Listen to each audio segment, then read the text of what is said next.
Prende la luz, y mamita. Hola, qué gusto saludarlos. Gracias a Dios por su patrocinio, por su permiso para hacer esta emisión, que funcione el internet, que no den guerra a los vecinos. Hace rato en el mensaje que empiezo con mis gritotes de Jesucristo, Señor, tenían música y que la quitan. Se portan bien cuando oyen que está acá la proclamación gruesa. Y saludando a todos mis alumnos con mucho gusto, quienes puedan estar en vivo, quienes lo vean diferido, y agradeciéndole a nuestro flamante decanazo académico que está atrás de cámaras y nos ayuda a hacer esta emisión, porque hace 8 días pues tuvo que ponerse a lavar la ropa que lo mandó Nati, ya ni modo. No, no es cierto. No, yo sí la lavo, bueno, a veces. Y bueno, saludando a todos y ya dejando de echar despapalle, vamos a materia. Y agradeciendo que están al día con los videos y los contextos, me atrevo a zorrajar, porque si no, sería muy complicado que no solo asimilar, sino que estuviéramos en la misma sintonía por todas las barbaridades que uno dice. Ya Arturito se rió, que me pones a lavar, perita, pero bueno, estamos con la segunda parte de Economía Logos. Y en esto de Economía Logos quedó muy claro varias cosas en la primera parte. En la profecía, que es el atar historia con mito, y donde no nos alcanza la historia y los brincos que dimos de asomada, pues vimos que el Logos, la encarnación del Padre, está contemplada toda la divinidad. Pero ahora vamos a un asunto muy interesante, y que nuestra fe, sostenida en este Jesús y en la profecía, así podemos comprender la historia, si no sería imposible. Pues yo tengo que decirles ahorita que el Cristo es tu invención. Ahora, lo zorrajo así para que puedas, junto conmigo, ir caminando en esta acepción. ¿Cómo que el Cristo es mi invención? Paz, ¿de qué hablas? Mira, no estoy negando el hecho histórico ni existencial del Logos. En la profecía, mito más history, en la historia que puedo controlar y comprobar, y en el mito que no puedo controlar ni comprobar, pero que todo eso queda en profecía, yo garantizo, y vaya, qué importante que yo lo garantice, pero garantizo para mí la preexistencia, existencia y postexistencia de Logos y su historicidad profética. No tengo pierde. Si no hablan de él historiadores, no me apura. Habla de él el mito, la revelación, y estoy perfectamente bien, porque la legitimidad del mito en base a las familias de manuscritos más antiguos es contundente, mejor que cualquier otro material literario. Las familias de manuscritos bíblicas, y eso debería estar en la academia, fíjate, eso debería salir, pero a los 4 vientos, porque está documentado. No hay ninguna obra literaria, por antigua que sea, que tenga el peso específico de las familias de manuscritos bíblicos en su historicidad y en su legitimidad. No existe ningún otro documento. Te estoy diciendo, el documento que gustes de cualquier filósofo, de cualquier escritor, no tiene el peso para decir es más legítimo que las familias de manuscritos más viejas de la Biblia. No lo tiene. Las familias de manuscritos bíblicos tienen un peso de autenticidad extraordinario. Ahora, no hablo de traducciones y de variantes, eso es otra bronca.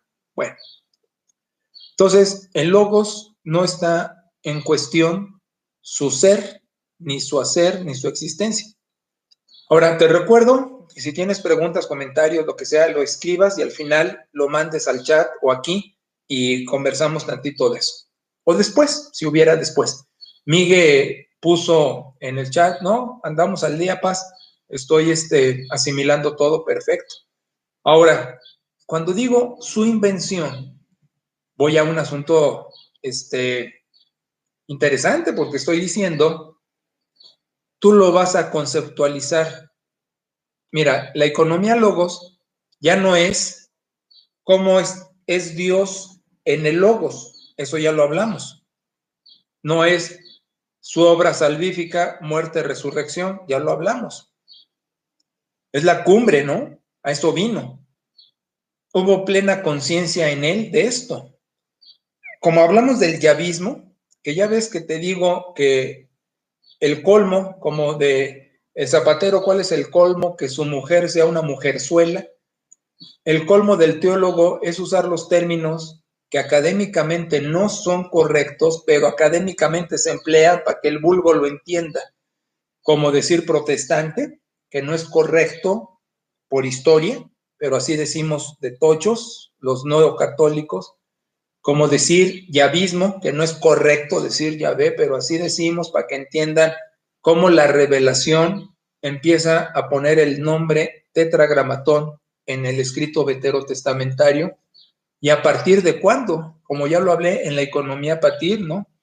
Porque se describía a la divinidad como deidad pagana, por eso se usó Elohá, Elohim, que son nombres de divinidades paganas. Eso pues no lo sabe la gente común, el teólogo sí, ¿no? Historiador, pero bueno, el asunto aquí es que usamos yavismo para hablar de cuándo empieza el tetragramatón a aparecer en los escritos veterotestamentarios, porque no fue Moshe el autor. Yo menciono constantemente en Éxodo 3, ahí el Señor se reveló, porque es lo más significativo y lo más memorable, pero desde el Génesis ya aparece el tetragramatón. Ahora, la autoría, y si fue Moshe, Éxodo y Génesis el autor, es muy cuestionable, muy cuestionable, porque no tenemos modo de comprobar la paternidad literaria. Sí, la familia de manuscritos más viejas, ahí está, Génesis, Éxodo, pero ¿quién lo escribe? Pues, ¿cómo saberlo? A menos que el autor diga yo fui, o que diga yo dicté, o que diga tuve uno que me redactó. Lutero, ya hablando hasta las reformas, no fue el autor de muchas obras que están firmadas por él, fue Felipe Melanchthon, y eso ya se supo después y con trabajo historiográfico. Calvino, Jovan Calván, no fue él el autor de mucho de su material, fue Teodoro Beza. Y bueno, hablo como ejemplos de que no, por ejemplo, yo mis videos, no soy yo el autor, es Perita. Bueno, entonces el caso es que pues no sabemos si fue Moshe, pero sí sabemos que el tetragramatón aparece en Génesis antes que Éxodo, y de ahí la teoría ya vista de la concepción de la divinidad al estilo semita y no al estilo pagano, con el, Elohá, Elohim o Elá. Bueno, entonces el Cristo va a ser también una invención, repito, no ontológico, no histórico, sí de concepto. En los testimonios de fe, llamados evangelios, que yo antes les decía biografías, pero no es correcto decir biografía. Yo decía biografía porque era la manera contemporánea, pragmática, de nombrar estos escritos. Pero más bien son testimonios de fe. El escritor, el evangelista, como se le conoce, o los escritores, lo que hacen es poner testimonios de fe. Tú velo, son puros testimonios de fe. Entonces, hacen, mejor dicho, no hacen una conceptualización de logos. Platican lo que les consta, mas no lo conceptualizan. No le dan contenido teológico. Podría decir que la excepción es Juan, pero Juan, más que darle contenido teológico a logos, lo da a la comprensión de logos. ¿Quién inventa logos? Pablo. Pablo hace una conceptualización de logos. Entonces, en la economía logos, ya no es tanto que ha hecho la divinidad en el logos. Hubo en la historia teológica quienes manejaron dos tendencias. Una, contemporánea hasta hoy día, los docetas, el docetismo.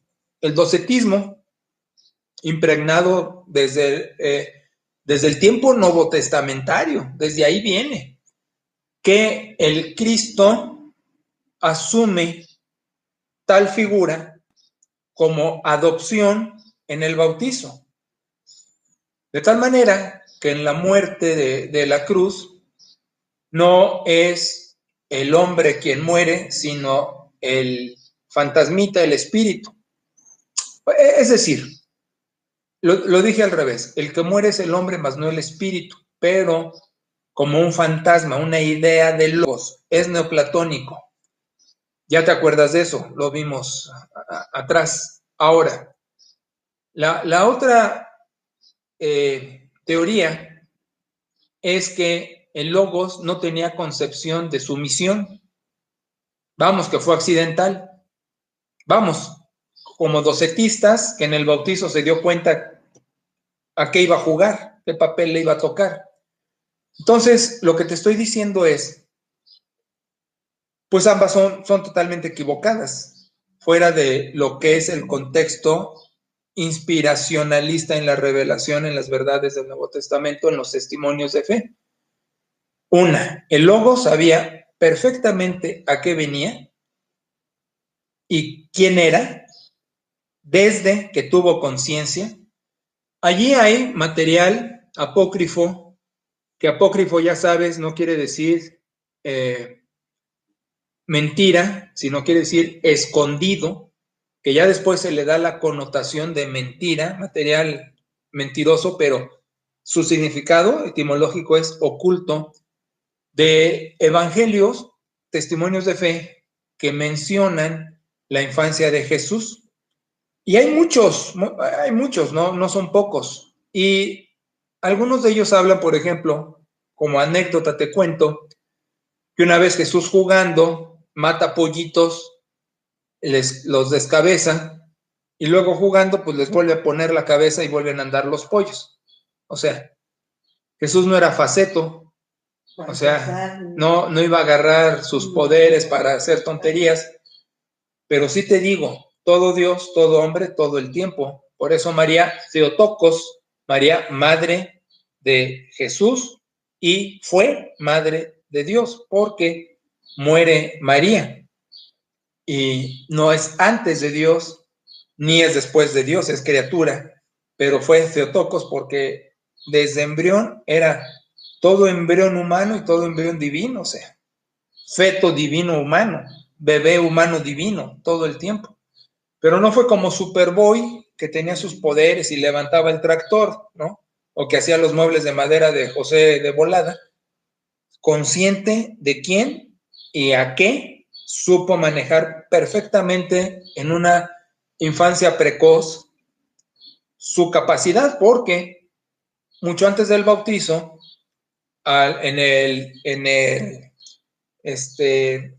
¿cómo se llama?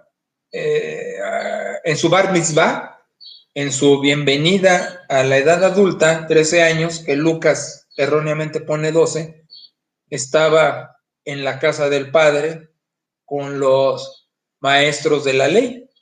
Entonces, siempre supo quién era y a qué venía. Pero quienes manejaron, que hasta después supo, totalmente falso, siempre estuvo consciente de quién era como todo Dios y todo hombre. Ahora, a la hora de su bautizo, al descender el Paráclito, no era para que él adquiriera divinidad, era como una manifestación de la majestad divina, donde el Padre, hablando, el Espíritu visible y el Logos, en una participación de la identificación semita y a la vez universal, porque Juan lo dijo y lo dijo bien, el Cordero de Dios que quita los pecados del mundo. Entonces, el asunto no es su misión. Era, mira, su cuna tenía la sombra de una cruz. O sea, al tenerlo ahí en su cuna y mecerlo, si hubiera habido tal, la sombra proyectaba una cruz. Y desde luego, atrás de la cruz la resurrección, porque no queda allí. No decimos Jesús murió, decimos murió y resucitó. Y aquí la cosa que lo hace diferente es que las resucitaciones vétero o novotestamentarias no fueron con cuerpo glorificado. Diría el perro Guarumo, los vatos que resucitan en el Antiguo Testamento resucitan con su cuerpecito balín, por eso vuelven a morir. Lázaro, que se levantó y anduvo medio zarazo, se levantó con su cuerpecito, de tal modo que luego volvió a morir. Jesús, cuando resucitó no con su cuerpecito, sino con su cuerpo glorificado, que era identificado como va a ser el nuestro, sin embargo, diferente en la cuestión de inmortalidad. Y hasta digo incorrupción, no porque él hubiera sido, sino porque él estaba en el plano de lo corrupto. Y nosotros resucitaremos inmortal, incorrupto, cuerpo glorificado. Pablo lo explica Corintios 15. Bueno, quisiera yo que lo explicara, lo narra. Ahora, muerte, resurrección, no había vuelta de hoja. Desde antes de la historia estaba eso. Es decir, caída, humanidad, bla, bla, bla, desde antes de la historia. No tuvo que armar improvisadamente el plan. A mí no me gusta decir plan de salvación, me cae gordo porque es como el arquitecto que va a diseñar algo porque tiene que hacer. Y no, esto estaba diseñado no sobre la improvisación o sobre los accidentes, y accidente me refiero no a un infortunio, sino a circunstancias, ya estaba diseñado. Entonces, el logos, la economía logos era muerte, resurrección, pam, pam. Nada de que vino a enseñar, que vino a portarse bien, que a mostrar el amor. Vino a morir y a resucitar. Ahora, que todo lo demás está alrededor, ajá, pero vino a morir y resucitar. Como fíjate, luego le pregunto a la gente que va más vida, que luego me topo con uno que otro en el camino, y sí, que más vida, que nos gusta todo eso, ¿no? Y le digo, ¿estás seguro de tu salvación? Pues trato, me porto bien. Óyeme, no. ¿Qué no te enseñaron allá donde vas y echas tus brincos y tus gritos? Que en Jesucristo hay salvación al abrirle tu corazón por fe y que sea tu Señor, que sea su seguidor. No, pues entonces, ¿de qué nos sirven esas iglesias numerosas y todo? Si nada más están acumulando gente a un ambiente festivo de cantos y tonterías y así, sin el contenido principal. Entonces hablamos del encuentro. Así que muerte y resurrección pasan de largo, no sirven para nada, es totalmente ineficaz si no hay el encuentro, el angst, cuando el individuo dice, necesito en mi vida como mi salvador, me arrepiento de ser pecador, entra en mi vida. Si no existe eso, pasó. La fe teórica, que sé que existió, que el Hijo de Dios, la fe teórica no salva. Dice el registro escritural, el diablo conoce, sabe, tiene más fe que todos los teólogos juntos del mundo y no le alcanza. El diablo cree y tiembla, no es redimido. Entonces, no es saber, es la asimilación de ascensos, noticia, fiducia. En latín, las tres expresiones dicen cerebro, corazón y hechos. El filtro del logos tiene que pasar por tu cerebro, comprendes a tu corazón, aceptas y llevas en consecuencia el seguimiento, porque nadie puede decirle Señor y no hacer lo que Él dice. O sea, el discipulado, el seguimiento, que es una sola cosa, lo sabes, es una entrega total del ser a este ser. Entonces, el logos, muerte, resurrección, seguimiento. Eso es. Ahora, ¿qué hay más acerca de logos?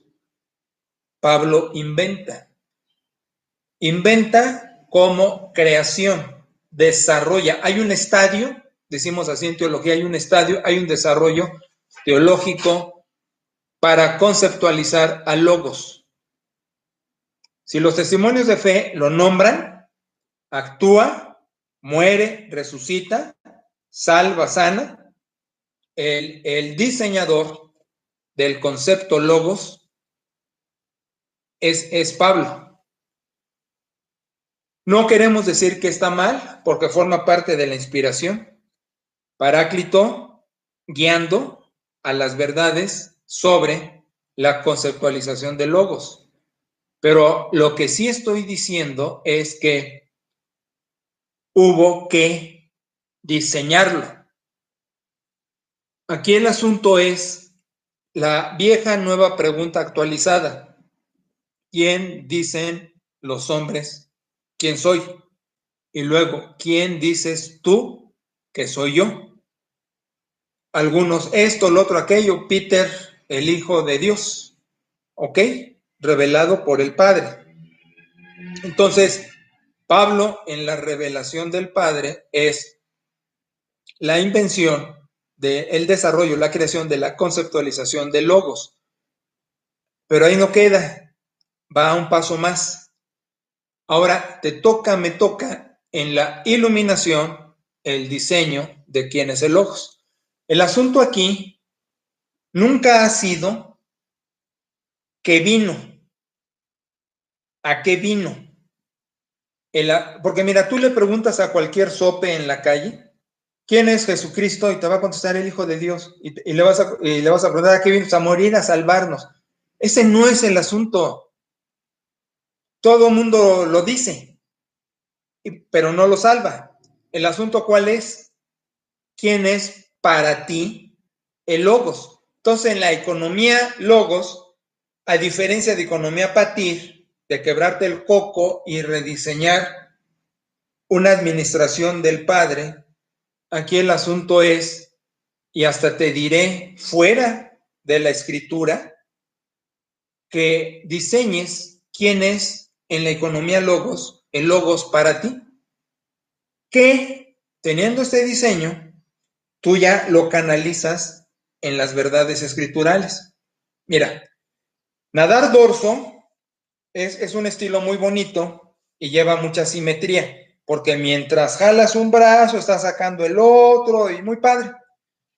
Mi fuerte es mariposa. Ahí tengo una técnica muy buena y nado muy bien. Cola es muy fácil, pecho es lento, pero dorso tiene que llevar una simetría muy bonita. Cuesta trabajo, se ve fácil, pero cuesta trabajo. Y cuidando la técnica, ¿verdad? Deberías llevar perfectamente bien el carril, es decir, no chocas con los carriles que dividen cada espacio para nadar, pero si te vas desviando, pegas con el carril a estas salchichas que están ahí de hule, ¿no? Le pegas. Entonces, si no hay una línea en el techo, si está techado, donde te vas guiando, si es al aire libre, tienes que llevar muy buena simetría para no desviarte hacia un carril o hacia el otro, sino ir perfectamente bien. Y combina todo, la patada, la brazada, tiene que ser muy simétrico. Ahora, ¿por qué te lo digo? Porque tú, en tu creación, en tu economía logos, en tu administración de logos, tendrás que llevar una simetría como en dorso para no pegar con los carriles. Y esa simetría te la va a dar los principios escriturales, pero como resultado. Es decir, no vas a nadar dorso pegando en los carriles para saber que vas bien. Tú vas a tener que diseñar tu economía logos nadando simétricamente para que no pegues en los carriles, pero sin salirte de los carriles. Si me pude explicar con el ejemplo, tendrás que conceptualizar quién es el logos para ti y el resultado, al verlo, verás que estás perfectamente en los principios escriturales. No te basarás en los principios escriturales porque partes de los testimonios de fe. Si es para morir, si es para resucitar, si es para ser seguidor, tú diseñas, tú conceptualizas la economía logos. Y al terminar esta, volteas y ves que estás en los principios escriturales. Eso hizo Pablo. Pablo, cuando tiene el enfrentamiento con el logos, y yo he dicho cae, y algunos me han dicho, pero ¿cómo dices que cae si no venía en caballo, a lo mejor venía a pata? Y yo digo cae porque es la postración. Fíjate, un sermonazo que me aventé hace años acerca de eso, ¿no? La postración, y sale el tarado. ¿Y por qué hablas de que cayó si no sabíamos si venía en caballo? Eso no era lo interesante. ¡Pa, pa, pa! Lo interesante era todo lo alrededor de, pero bueno, así hay. Entonces, Pablo, al caer postrado ante ¿por qué me persigues? ¿Quién eres, Señor? Soy el Logos a quien persigues. Virgen Santa, dijo el otro, ¿verdad? Y en su ceguera, y en su recuperación de ceguera, y en su ida al desierto, y en su cuarentena desértica para conceptualizar al Logos, regresa, y en su querigma, que su querigma fue tradición oral, Talmud, Mishnah, Tanaj, que es todo el Antiguo Testamento, Tanaj, lo tengo enfrente. Los testimonios de fe de los evangelios a lo mejor le revolotearon algo, pero fue mucho más todo lo que te digo, y hace su cristología. Y al hacer su cristología por experiencia, se dio cuenta que estaba perfectamente en el carril, sin desviarse, sin pegar en las salchichas de hule, nadó perfectamente sincronizado. ¿Te digas lo que te estoy diciendo? Entonces, si no hacemos esto, ¿en qué estamos cayendo? En la barbarie de siglos de estar repitiendo lo que otros nos han dicho acerca de y no comprobarlo por mí mismo. Por eso hay tanto déficit en salvación en las iglesias. Hay tanto déficit de discipulado, porque no están siguiendo a un quién, están siguiendo a un qué. Y un qué es un contenido, es un dogma, es una tradición, son nuestras ideas. Y la gente entonces está pegue y pegue en los carriles y hasta se sale de los mismos. Fíjate, depurando mi técnica en la vuelta de campana, que se usa en dorso y se usa en crawl, en mariposa y pecho no, pero en dorso y crawl se usa la vuelta de campana, esta famosa que con las patas te empujas porque diste la vuelta y saliste como balazo. Depurando mi técnica y para hacerlo mucho más veloz, al jalar las rodillas al pecho y dar la vuelta, bum, bum, bum, lo hice. Y lo hice increíblemente rápido, pero adivina qué, estaba así el carril, yo doy mi vuelta de campana y voy transversal. En vez de seguir mi carril, fue tan rápida mi intensidad que ¡brum!, me fui aventando el quinto, el cuarto, el tercero. ¡Ay! Hasta ya me aventé todos los carriles, ya tuve que regresar todo avergonzado porque me pasé. Con esa ilustración que estoy ahora muy acuático, te estoy diciendo, las iglesias están pasadas de carriles porque lo único que han venido haciendo es hacer que repitas lo que yo he venido repitiendo acerca de mi cristología sin una experiencia. Y aquí la profecía requiere. Como no tienes control de la historiografía y el mito te ayuda, pero no te da si no tienes un encuentro, aquí es totalmente existencial la cristología. O sea, el mito no te sirve si tú lees los testimonios de fe de que hubo un Cristo. El mito no te sirve si tú lees un apóstol Pablo que te dice, sí, el logos, mira esto y acá y lo demás. Queda en nada si no aplicas la fe.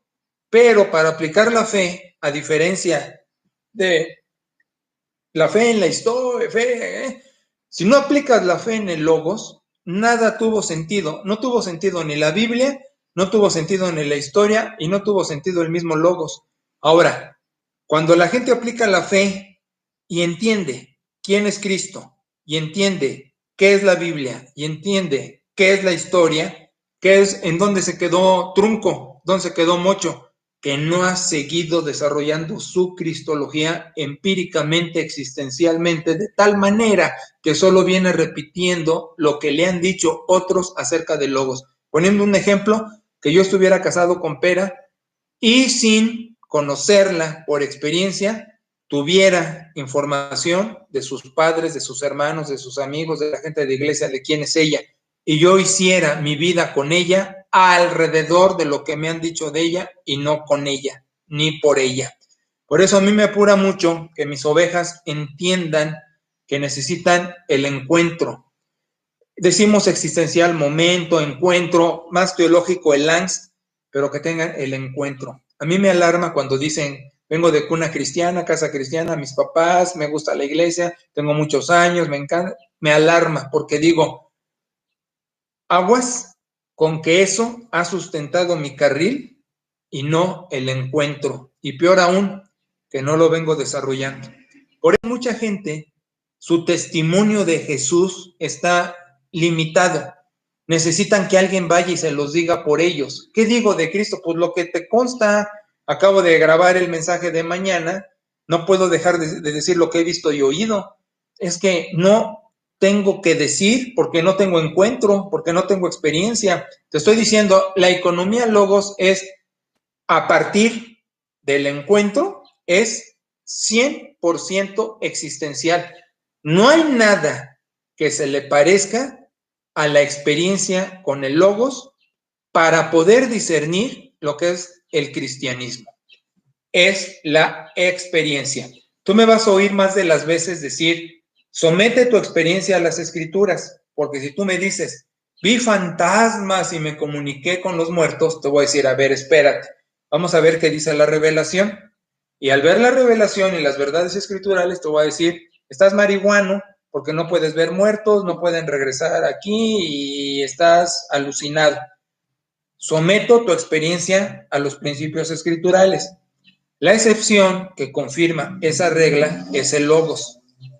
Aquí no te estoy diciendo, vamos a los principios escriturales para que disciernas quién es el logos, porque vas a discernir el pensamiento paulino o vas a ver los testimonios de fe. Aquí no me sirve eso, o vas a oír al pastor, o vas a oír al que dio la clase, o vas a oír a X, Y y Z.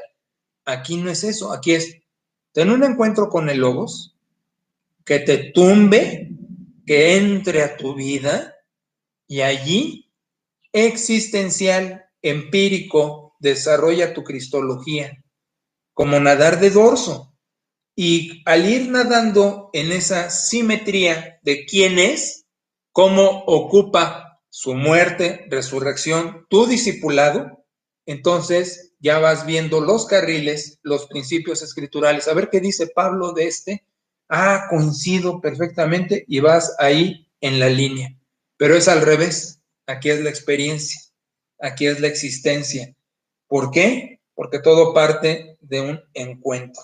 De ahí, tanta apostasía, tanta deserción, tanta iglesia voluble, frágil, en N cosas, porque no solo es cristológico, sino es en su decepción con las gentes de iglesia, es en su no ofrendar porque pues no tengo, o regateo con Dios, es en su vida a medios chiles, de no ser de mundo, sino mundanos, ¿no?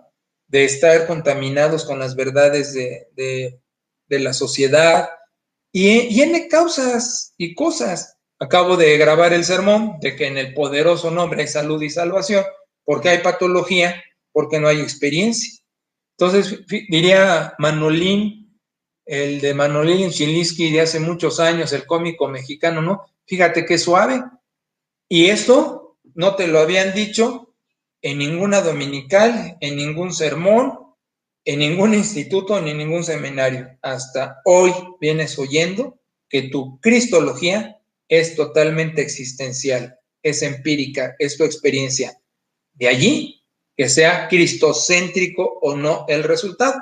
¿Cómo puedo yo decirle a mis ovejas, que sean cristocéntricos cuando no hay esta existencia, cuando no es empírico. Les estoy hablando otro idioma. ¿Cómo puedo yo decirle a alguien, ama a fulano que sea el centro de tu vida, si no tiene un vínculo?